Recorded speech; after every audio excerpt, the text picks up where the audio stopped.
Major support for these programs is provided by Bank of America Merrill Lynch and Perfect Building Maintenance, New York Community Bank, Kilroy Architectural Windows, New York's Window Company, Greenberg Traurig, LLP, M&T Bank, Chase Commercial Term Lending. Additional support is provided by AVR Realty Company, LLC, Bingham McCutcheon, LLP, Briarwood Organization, Bruce Mosler, Capital One Bank, Cassidy Turley, C.B. Richard Ellis, Chelsea Lighting, Cushman and Wakefield, Dime Savings Bank of Williamsburg, Douglaston Development, DDG Partners, Hal Fettner, Durst Fettner Residential, Friedman LLP, Accountants and Advisors, Gemini Real Estate Advisors, LLC, Genova Burns and Gian Tomasi, Investors Bank, James D. Kuhn Real Estate Center at Syracuse University, Corman Communities, Madison Realty Capital, Margolin Weiner and Evans, LLP, Certified Public Accountants and Business Advisors, Massey Knackle Realty Services, Meridian Capital Group, Newmark Knight Frank, Site Comply, Sterling and Sterling, SJP Properties, Stonehenge Partners, the Wickoff Group, Urban American, and Ackman Ziff Real Estate, Ariel Property Advisors, Eastern Consolidated, Essex Capital Partners, Goldman Properties, Moynihan Group, Muss Development, RAL Development Services, the Spandrel Group, LLC, Rosewood Realty Group, Triangle Equities.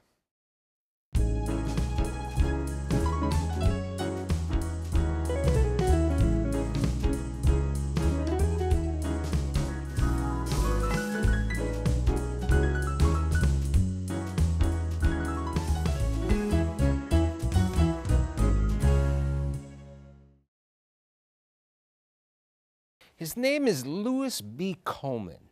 He is a legendary individual who got involved and bought orphans, exterminating. He then took a little company called Keith Clark and made it at a glance. But more important is, here's a man who many years ago when he sold the company said, you can't take it with you, and wrote a book called Can't Take It With You, The Art of Giving It. The generations is so interesting. We'll even talk about Granny Wolf, who wrote a book called Four Generations. I'm very lucky to have Louis B. Coleman here.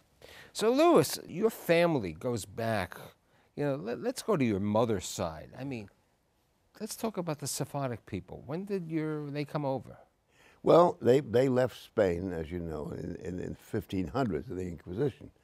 And some of them went east, and some of them went west.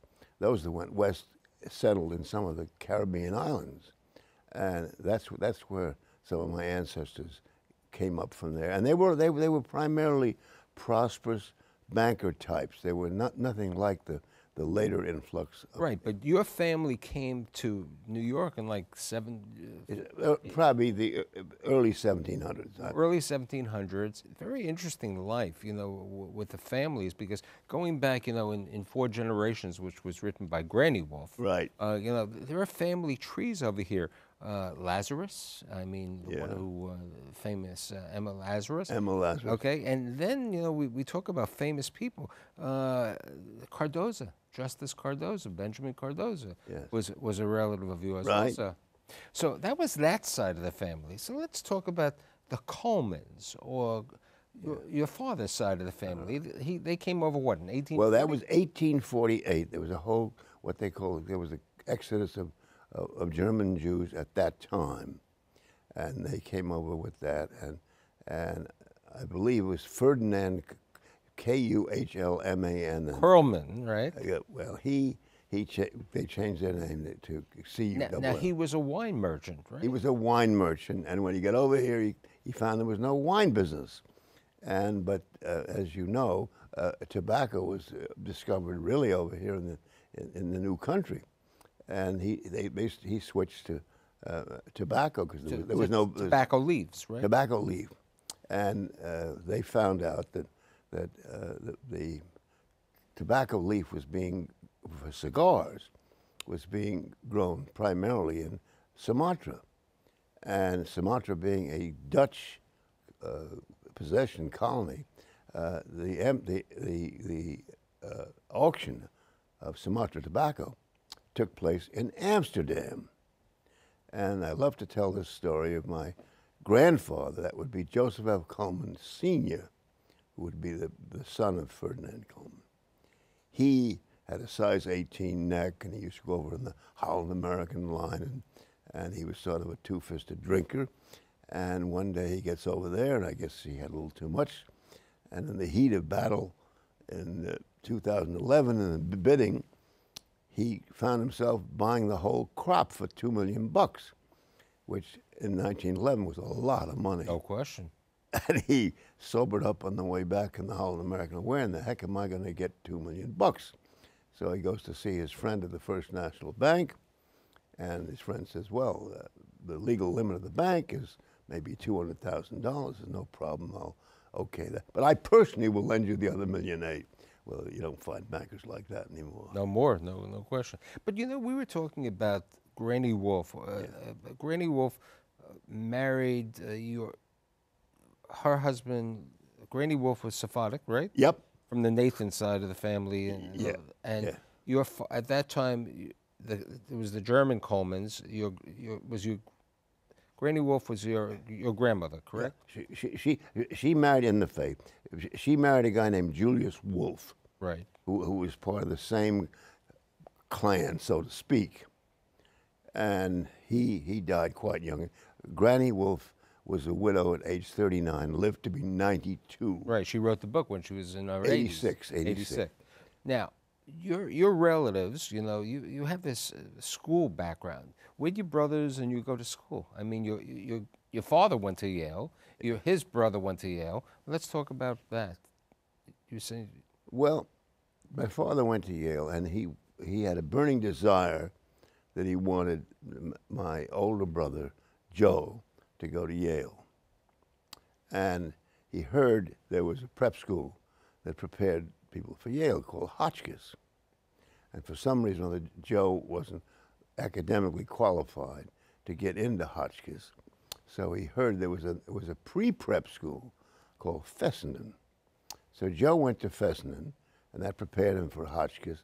Joe went on to Hotchkiss and went on to Yale. But my father then decided, as long as Joe went to Fessenden, we all went to Fessenden. I used to kid him. I used to say, did you get a quantity discount by sending us all there?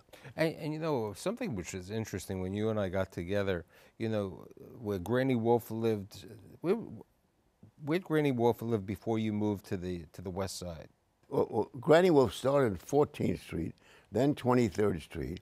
Then she moved to 54th Street at 47 West 54th Street, which was really right opposite the northern end of MoMA on 54th Street. It's a brownstone there. And then you moved to the west side, to Central Park. Well, we moved to, she moved from there to 69th Street, and we moved, we had a brownstone at 46 West 69th Street. Now, something that you told me was interesting, because people wouldn't realize that part of Central Park, which was really 8th Avenue over there. Yep. And they had trolleys going down there? Trolleys on 8th Avenue, and also there was the Columbus Avenue L. And of course, 69th Street was a two-way street. We used to play ball there. The car came maybe once every half an hour. And you said you were going one summer away, and it was so quiet that you know. I was used to the noise, the rattle of the L. I couldn't get to sleep because I needed that noise.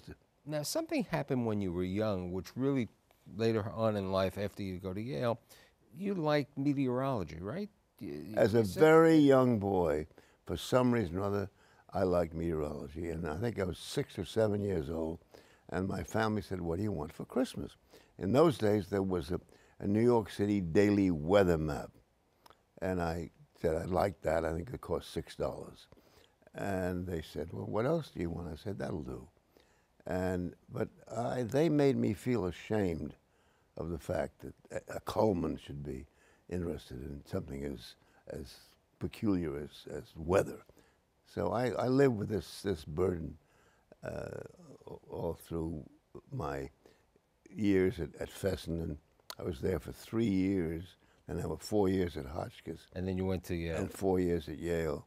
So you graduated Yale at 41. 1941, and you wanted to go, and you went to, at that time you went, you had a teacher who said to you to write your thesis, and you were writing your thesis on weather, right, on Right, meteorology. right, exactly. And you then went to NYU. You were going to NYU, and you got your master's in meteorology Right. over there.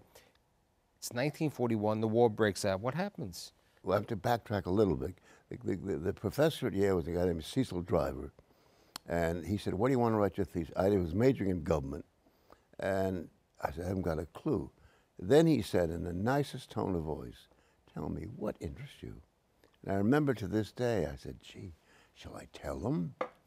And I blurted it out, and he said, "That's wonderful. Why don't you write your thesis about the history of the United States Weather Bureau?" Well, then we go on to your story. I did get into a course at NYU, totally ill-prepared, because they were primarily physics and math major. Right, I was you neither were- one. But because of my interest, I ended up in the top 10 in the class. And when Pearl Harbor came, they said the top 10 didn't have to write a thesis. I got a degree anyway. And off they shipped me to Lakehurst, New Jersey. Lakehurst, New Jersey, the Hindenburg, the That's famed right. place where the Hindenburg blew up. But you were involved with the blimps. I mean, And that's what- your involvement was to take care of the weather, so the blimps and the other planes would go okay. It was a very funny thing because the Navy had come up with a structure for blimps, which is the same as the structure for airplanes. They had a squadron command and a station command. Because airplane squadrons move around, but blimp squadrons stay and put.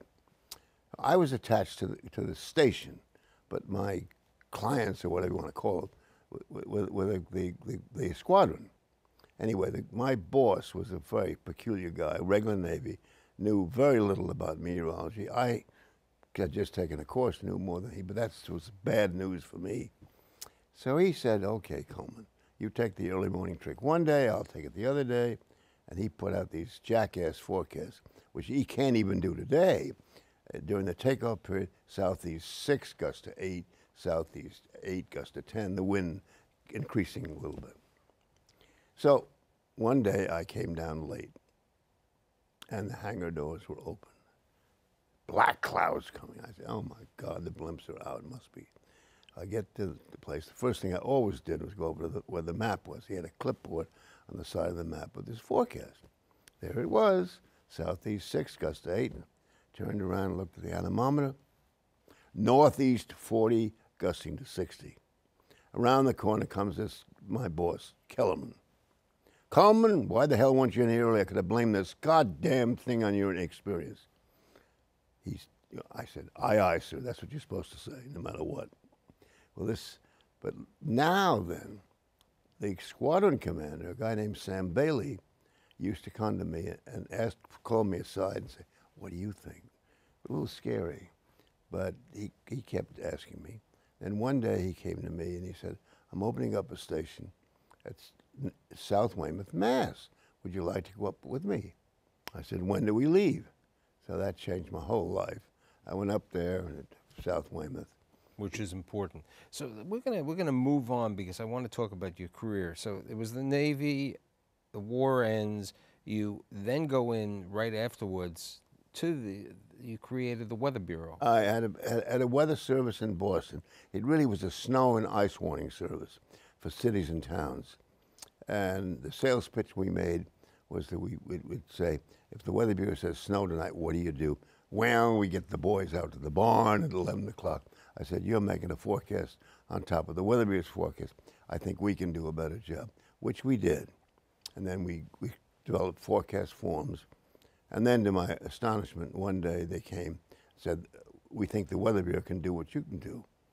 So I thought that was unfair, so I went and appeared before the Senate subcommittee on the Weather Bureau's famous do-nothing Congress of Truman, Senator Joe Ball.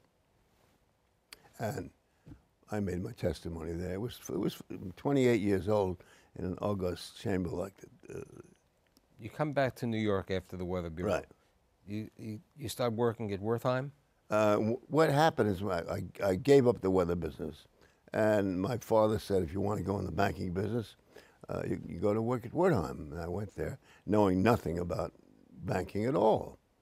And I learned pretty quickly. I learned quickly that I was not terribly interested in the brokerage part, but I was fascinated by deals. Then you got involved with Lazard, right? No, nothing. No, that's wrong. What happened was that I got involved with a company called Franco Wyoming Oil Company, and I brought that to the guys at Wertheim, and that was an ingenious idea, which Wertheim didn't take, but Lazard did, and they made a lot of money out of it. So now it's 1961? It was then, but 61 when I started in. Right. This was about 62, 63, yeah. And at that time, you're having lunch in your office was at 120 Broadway, I believe. Right. And you're having lunch with a friend of yours. It was when Touche Ross was called Touche Niven. Touche Niven, right. At that time, and you're having lunch with this Herb Weiner. With Herb Weiner, your friend, and Herb and you were talking about we can buy a company if we do a lot of research. And Herb had a cousin, Abe, right, who was up brother-in-law, yeah. Brother-in-law who was upstate. He was at RPI, at Rochester Institute, and through his analysis, you find this little company based in Atlanta called Oryx. Orkin. Orkin. So what? Well, Orkin had gone. Well, I have to backtrack for a minute because I had left and formed a fund called Incubation, where we were buying what we call unrecognized securities. And Herb, at this luncheon, said to me, "Why do you waste your time buying the securities? Why don't you buy the companies instead?" I said, "That's a novel idea." And this is what led to his brother-in-law, who had access to a mainline computer. That gives you some idea of the times. The size, right. Yeah, the and they were magnitude. the size of a room. And he took my list of securities, and numero uno popped up. There was Orkin Exterminating Company. Right, a company which was out of Atlanta, right? It was, at that time, was at Atlanta, and it had gone public through Merrill Lynch and courts, where they had sold 15% to what I used to call the unsuspecting public. And you and your partners basically put up $1,000, $400 for you. $400 for me, $400 for Herb, and $200 for another guy. And for $1,000, and you basically went down to Atlanta, you met with these people, and during a series of events, you were able to do what we would call a bootstrap. Yes. What was a bootstrap? Bootstrap meant you would pull yourself up by your bootstraps because you wouldn't put up any money. Right, which was really the creation before the first LBO. That's right. Buyout. The term LBO, or leveraged buyout, came out later. But what we actually put up $1,000 and bought a company for $62 million for, which is, I think, a little bit of leverage. Right, but the interesting thing that you brought up to me was, besides that, you had the concept that for years, I mean, everybody in the real estate industry would always leverage their real estate. Yeah. No one was leveraging the cash flows or the future earnings. Right. And that's what you basically did. And what happened was when you spent $1,000 and bought a $62.4 million company, it was truly a bootstrap leverage. Absolutely. And I think, getting the guy from Rollins Broadcasting was really an interesting thing, because here's a guy completely out of the business who felt it was an interesting situation. But that time, your wife Dorothy said to you, "Okay, Louis, what are you going to do now?" Right? That's right. People, who are a little older will remember there was something called S&H Green Stamps, right? Right. And there was a company called Allied Graphic Arts. So what does Allied Graphic Arts It was a guy named, and Louis B. Coleman do together? well, there was a guy named Sally Weicker, and he started a company called Allied Graphic Arts, and it was in the catalog agency business. In other words, they put together the whole plan. Two things. They had a plant outside of Tulsa, Oklahoma, where they printed the stamps, and then they organized the printing of the S&H catalog. Right, because you had the stamps and you put them in the book. Yeah. And then you had the catalog Exactly. where would you see what you would be buying with these coupons, right? Exactly. And 33 million catalogs in the heyday was more than any printing. It took 2 printing plants to satisfy that. And that company was owned by the Beinecke family. And you probably heard the Beineckes went to Yale, and there is at Yale a very famous Beinecke rare book library. And Bill Beinecke actually is still alive. He's the last survivor, I think, of that. So you buy that company, what was it, $6.5 million? It's something like $6.5 million. But you know, Louis B. Coleman couldn't be sitting there, especially when you spent $1,000 and got a company for $62.4. You then found a company called Keith Clark. Yep. Now Keith Clark, was out of Sydney, New York, and an operation out of Puerto Rico. So tell me about Keith Clark. Well, first of all, Keith Clark started in Hudson Street, New York. This was typical. They were just printers, and printers, as a sideshow, would print calendars. It was not a total business until finally this guy decided. And then he was offered an abandoned plant up in Sydney, New York. It was a Bendix plant after World War II, and they were located up there. Well, we were offered this after we had done the Orkin deal. We were offered this, and the insurance company brought it to our attention. We said we couldn't handle it. It was too much at that time. So some years later, and the insurance company wanted to get out of their position. That was State Mutual. It was State Mutual and Mass Mutual were both in there. So one day I pick up the Wall Street Journal and I see that Arcata National has proposed to buy Keith Clark. So I picked up the phone and called up my friend Don Wheeler up in Springfield. He was with Mass Mutual. Said, "Congratulations, you finally have a buyer." He said, "Well, wait a minute. There's many a slip between the cup and the lip." I said, "Oh, you mean you want us back in here now?" He said, "Oh, yeah." So there ensued a very, very peculiar fight that I'll never forget. Now, you said to me that people who buy calendars, I mean, calendars are a big business. I mean, people, and we were even talking about my friend who makes loose leaves and other things. Yeah. People buy refills. Right. The calendars and the constant thing. So you buy Keith Clark, and you're growing that, and you're buying all of these acquisitions over the years, right? Well, the first thing I must say is when we acquired Keith Clark, the plant facility was pretty primitive. It was a couple of Quonset huts and a cinder block building, and the collating of the calendars was women would put January on top of February and go around the table, round, and it was pretty damn primitive. So the first thing we did is we did everything we could to modernize the facility, and then we took the position that, having acquired it, which was not so easy, but we looked around. There were plenty of little mom and pop calendar companies. We just bought anyone we could get a hold of. We kept buying and building up, and finally we made a deal with a company in Milwaukee called Success. They had a brand called Success. But the real coup came, and we always had our eye on this. There was a company that was owned by Textron, and Textron had a subsidiary called Schaefer Eaton, which consisted of three pens, the Schaefer pen, and the Duotang file folder, and the At a Glance. That was what we wanted. And I was hoping that we could have a chance to, and I used to speak to the guy at Textron. Of course, everything I asked him to do, he didn't do. One day, I read that there's going to be an auction by Morgan Stanley. Well, this was more money than we had. So we went to Warburg Pincus and got them to front for us. And we got a consortium together, which consisted of Dennison was going to take the file folder business, Faber-Castell was going to take the pen business, and we were going to take the at-a-glance business. And we figured the three of us could make a bid that nobody could top.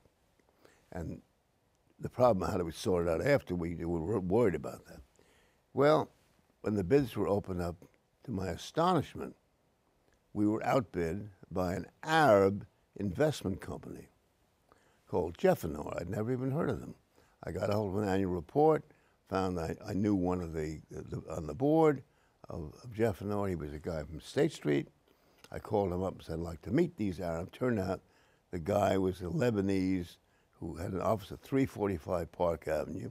He taught at Columbia, and we went over and spoke to him. Well, we had a tremendous advantage because we knew the business. He didn't. He was an investor. And we in effect, bought at a glance from him at a price that we wanted and changed our name. With three minutes to go, I have to say, so it's later on, you grew this business, and subsequently, because of the tax laws and everything, and you and your late wife said, you know, it's about time, and you sold the company, what, for $550 million? We did, $550 million. And one thing that you did, and you started practicing is, and I think it was Granny Wolf who said it, or your mother said. You know, my mother. Your mother said, you got to give it away while you're alive, as opposed to when you're deceased. That's right. And you and your late wife, over a period of time, really got involved and have given away probably close to $250 million to a variety of things. But some of the things that you know, besides the book, which I really recommend, I enjoyed reading it, and you know, it's exactly from the conversation we had, is that chess was something that you always liked. Let's talk about the chess. Well, my mother played, which nobody can believe, postal chess. Of course, the kids today say, what the heck? Well, what she used to do was she'd put a move on a postcard, send it to some guy in Europe, and maybe 3 weeks later the move would come out. It took a year for the game. But we used to play chess at home. And then I was at a party once, and Walter Fried Frank, turned out to be Maurice Wertheim's attorney. And in the course of the evening, he started talking about the American Chess Foundation. And I said, what the heck is that? And he explained to me what it was, and it was a very funny story. Maurice Wertheim had sent a bunch of adult players to Soviet Union. They got clobbered. End of the year, he was doing his tax return, and he said he wanted to deduct the cost of the trip. The guy says, you can't do that. He got mad. He said, I did something in my country. There must be a way. He said, set up a foundation. That was the American Chess Foundation, which is the predecessor of what we changed the name to Chess in the Schools, and that's really what I got a kick out of. So, I mean, besides chess, you know, we're at the studios of the City University in New York, which is the library over here that you and your wife put money in over there. You've been involved with MoMA. You've been involved with everything. And I think, you know, the entire generations, you know, of reading the Coleman history. And now that you gave me the other book, The Four Generations, I think people can gain the insight of a man who literally created the LBO, which everybody knows today. You know, taking a company, you know, doing what you did with Keith Clark, green stamps for us older people. Okay, you know, it's been a very interesting thing, and through your entire career, you have truly been a very interesting person. And one thing, if you can, it's at Amazon. Get the book. You can't take it with you, The Art of Giving. Love to thank Louis Coleman for being here today. Thank you.